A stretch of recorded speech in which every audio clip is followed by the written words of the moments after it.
Well, howdy there, Internet people. It's Bo again. So, today we're going to talk about Biden's withdrawal plans, what he's doing, timelines, and options.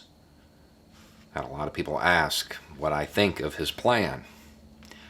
I don't know. I don't know because I think there is a big piece of it that is not publicly known. Mainly because it doesn't make sense. Up until now, everything the Biden administration has done foreign policy-wise, even if I didn't agree with it, I understood it. I understood what they were hoping to accomplish. That's not the case here.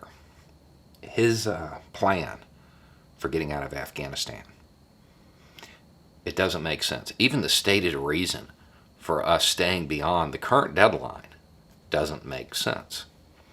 We can't move a couple thousand troops quickly. That's like the United States' whole thing. Yeah. Withdrawing 2,500 to 3,500 troops, that's not hard. So the idea that it couldn't be done quickly, I just don't buy that.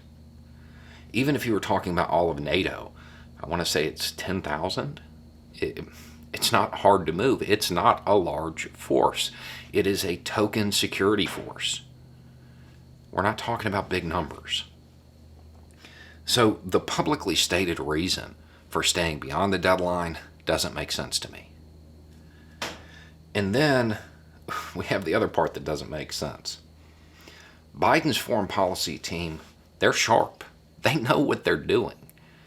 When Trump announced the arbitrary deadline, everybody knew it was a bad idea. You don't provide arbitrary deadlines because then the opposition just kicks back and waits for you to leave. So, with them knowing that, why would they turn around and establish another one? It doesn't make sense. I don't have a hard analysis on it because I think there's a big piece that's missing. There's something that is not publicly known. So, all we can do is speculate. I have 6 options on why this might be happening this way. The first is just pure optics. Biden does not want to preside over a hasty withdrawal because he doesn't want to be seen as the president who lost the war. Could be that simple. The second one is political. If he does it this way, Trump didn't end the war. Biden did. And if this is the case, we'll be out way before September. U.S. forces will be gone way before September. And Biden is currently under-promising in hopes of over-delivering, just to rob Trump of that talking point. It's a possibility. The third is that he is holding out hope of a power-sharing agreement being reached between the sides. I wouldn't put money on that happening. I hope that's not the reason.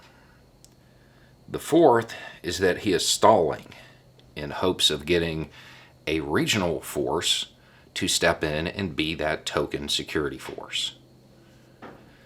That one, I could kind of get behind because with the U.S. leaving, there will be a power vacuum. If there's a regional force that just needs a little bit of time to get ready to come in, and then we leave, okay, fine. But we don't know that, and we haven't seen any signs of that yet, really. We've seen signs that they were trying to put one together, but we haven't seen signs of success. Okay, another one is that they are privatizing it and will be using contractors. I'm going to say that's a really bad idea. But if that's what's going on, it's on the national government there, not the U.S. government. And then there's a sixth one, which is very cynical. One of the reasons that option 1, the optics side of things, is such a risk is that if the U.S. stays beyond the current deadline, it's very possible that the opposition responds and that would provide even worse optics. Or the sixth option would be capitalizing on that. Knowing that if we stay behind and we extend beyond that current deadline, the opposition might respond. So when they prepare for an offensive, that gives the United States justification to respond in their own right and go after command and control of the opposition on their way out the door, thereby giving the national government an edge in any coming conflict. And that's a big gamble. None of these, other than stalling for a regional force, are good reasons. But there may be another one. I truly feel like there is something that isn't publicly known, because it doesn't add up from a foreign policy team that has made a whole lot of good moves, because this isn't. If there isn't something big that isn't publicly known, this is just a huge error, and we should get out as soon as possible. So, as far as my take on it, I don't really have one. I don't feel I have enough information to make a good one. We can speculate, we can guess, and that's what this is. But I don't have this is a good idea, bad idea, until I have all the information. If there is no more information, this is a bad idea, and we just need to get out now. In fact, with a lot of these options, it's still not a good idea. But I guess we're going to wait and see what happens.